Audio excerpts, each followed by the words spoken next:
പട്ടാരം വിമലഗിരി ധ്യാന കേന്ദ്രം സ്ഥാപകനും കേരള കരിസ്മാറ്റിക് നവീകരണത്തിന്റെ തുടക്കക്കാരിൽ പ്രധാനിയുമായ ദേവദാസൻ ആർമണ്ടച്ചന്റെ 24ാമത് ചരമവാർഷികം പട്ടാരം വിമലഗിരി ധ്യാന കേന്ദ്രത്തിൽ ആഘോഷിച്ചു.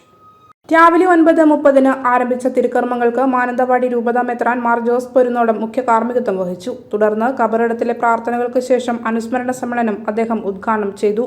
സമാധാനത്തിനു വേണ്ടി ദേവദാസൻ ആർമണ്ടച്ചൻ നമുക്ക് മാതൃകയാവണമെന്നും ലോക സമാധാനത്തിനായി അദ്ദേഹത്തിന്റെ മധ്യസ്ഥം യാചിച്ച് പ്രാർത്ഥിക്കണമെന്നും അച്ഛൻ ലോകത്തെ കീഴടക്കി ദേവദാസൻ പദവിയിലേക്ക് ഉയർത്തപ്പെട്ടത് ആയുധനം കൊണ്ടല്ല മറിച്ച് സ്നേഹത്തിലൂടെയാണെന്നും നമ്മളും അച്ഛന്റെ മാതൃക പിന്തുടരണമെന്നും പിതാവ് ഉദ്ഘാടന സന്ദേശത്തിൽ പറഞ്ഞു. പാവനാത്മ provincial superior father Thomas Karingadayil അധ്യക്ഷത വഹിച്ചു. തലശ്ശേരി അതിരൂപത അധ്യക്ഷൻ eminence Mar George Valiyamattam, Peravoor MLA Sunny Joseph, Nadavayal തീർത്ഥാടന കേന്ദ്രം rector father Gervasis Mattam, Vimalagiri ധ്യാന കേന്ദ്രം director father Jose Thachukunnel, vice postulator father Jithin Anikudiyil, ward member Shaijan Jacob എന്നിവർ സംസാരിച്ചു. 2024 ജൂലൈ 13 ആർമണ്ടച്ചനെ ദേവദാസ പദവിയിലേക്ക് ഉയർത്തിക്കൊണ്ടുള്ള ഫ്രാൻസിസ് മാർപ്പാപ്പയുടെ കൽപ്പന തലശ്ശേരി അതിരൂപത arch bishop Mar Joseph Pamplany വായിച്ചത്. മലബാറിലെ സീറോ മലബാർ സഭയുടെ പ്രഥമ ദേവദാസൻ കൂടിയാണ് ആർമണ്ടച്ചൻ.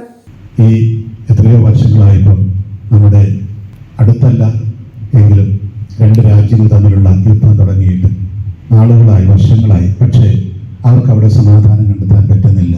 അതുപോലെ മറ്റനേക സ്ഥലങ്ങളിൽ യുദ്ധം കൊണ്ടൊന്നും ആർക്കും, അല്ലെങ്കിൽ വെപ്പൺസ് ആയുധം കൊണ്ട് ആർക്കും സമാധാനം സൃഷ്ടിക്കാൻ കഴിയില്ല. അതിന് സ്വയം ദാനം ചെയ്യുന്ന ആ ഒരു ഈശോയുടെ ചൈതന്യം മാത്രമേ സാധിക്കുകയുള്ളൂ. പ്രിയമുള്ളവരെ, ആർമണ്ടച്ചൻ്റെ ചൈതന്യം ഇതാണ്. മറ്റൊരു ആയുധങ്ങളോടല്ല അദ്ദേഹം നമ്മളെയൊക്കെ കീഴ്പ്പെടുത്തിയത്, ഈ ലോകത്തെ കീഴ്പ്പെടുത്തിയത്. ഇവിടെ ബഹുമാനപ്പെട്ട ജോസ്റ്റൻ പറഞ്ഞതുപോലെ അദ്ദേഹം ഒരു വിശുദ്ധ സന്യാസിയായിട്ട് അറിയപ്പെടുന്നുണ്ടെങ്കിൽ അത് ഈ ആയുധങ്ങളൊന്നുമല്ല.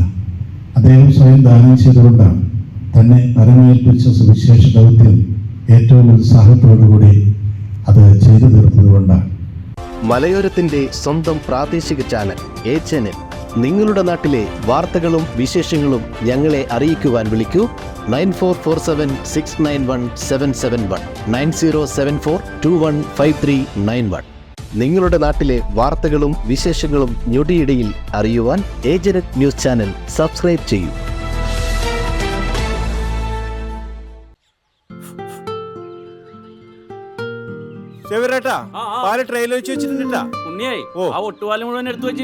അതെന്ത് ചോദ്യാന്ന്?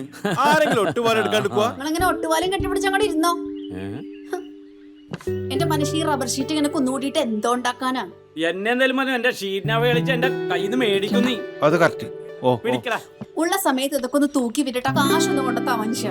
MS ഗോൾഡ് പോയി കുറച്ച് സ്വർണ്ണം വാങ്ങട്ടെ. അത് യോറിന് എന്ത്? ഇതിന്റെയൊക്കെ വില എപ്പോഴാ കുത്തിനെ വീഴുന്ന ആർക്കും അറിയാം മനുഷ്യ. സിസിലി ആ പറഞ്ഞത് നേരാണ്. റബ്ബർ ഷീറ്റിന്റെ വില സ്ഥായിയല്ല, എപ്പോ വേണമെങ്കിലും താഴേക്ക് പോകാം.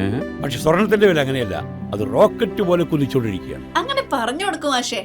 മാത്രവുമല്ല, MS ഗോൾഡിന്റെ സ്വർണ്ണ സമ്പാദ്യ പദ്ധതിയിൽ പണിക്കൂലിയുമില്ല. എന്റെ പുതിയ